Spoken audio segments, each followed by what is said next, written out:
Bonjour, je profite de ce petit moment de confinement pour répondre à quelques questions que vous m'avez posées sur le site internet. Alors, la première, est-ce que je chante tous les jours? Non, je dirais que je ne chante pas tous les jours, mais je travaille musculairement tous les jours, ouais, que ce soit du sport, etc. Mais quasiment, et je pense chant tous les jours. As-tu des astuces pour apprendre et te rappeler les textes des œuvres que tu joues, tout particulièrement lorsqu'elles ne sont pas en français? Alors, malheureusement, ma mémoire n'est pas excellente, mais c'est quand même un muscle qui est bien entraîné. Donc, je répète beaucoup. Non, il n'y a pas de miracle. Je crois que c'est comme pour les poèmes quand on était enfant. Il faut répéter, répéter, histoire que ça devienne, que ça s'imprime en nous.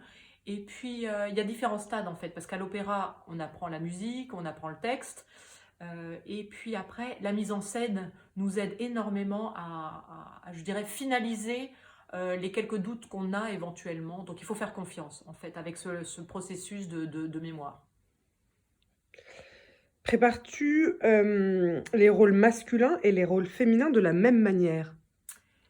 Oui, je les travaille de la même manière puisqu'au début j'essaye de poser les rôles en fait très froidement, purement technique, purement de les installer musculairement, corporellement.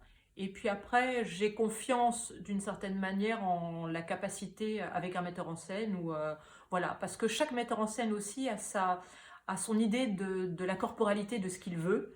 Donc, il vaut mieux arriver le plus sobre possible. Je dis toujours la page blanche. Et après, on le fera avec le metteur en scène. Te prépares-tu très longtemps à l'avance pour un rôle? Alors, c'est toujours une question de planning, de se préparer pour un rôle, c'est de savoir si c'est en langue étrangère, en fonction aussi de la musique. Donc, c'est pour ça qu'il faut bien étudier quand on a la chance d'avoir un planning quand même à l'opéra suffisamment longtemps à l'avance. On est réservé 2, 3, 4 ans avant. Donc après, c'est de se créer un planning prévisionnel sur une saison, 2 saisons, et de voir à quel moment on va commencer à répéter tel rôle, à le travailler, puisque voilà, il faut déjà travailler techniquement, et puis ensuite travailler avec les chefs de chant, travailler avec les coachs de langue. Donc voilà, de prévoir un petit peu ce temps-là en fonction de ce qu'on sait de nous, en fait. Et donc ça peut aller de 2 mois à 6 mois en amont. Comment choisis-tu tes rôles? Plutôt plan de carrière ou feeling? Alors là, plan de carrière sûrement pas. Ce serait trop beau aussi d'être aussi bien organisé. Mais c'est en fonction des demandes aussi des maisons d'opéra. Euh, voilà, moi j'ai découvert par exemple que certains rôles ne me convenaient pas. Donc je les ai laissés tomber, mais il a bien fallu les faire et de voir ça ne me nourrissait pas assez. Voilà, donc c'est plutôt au feeling et aux propositions, évidemment.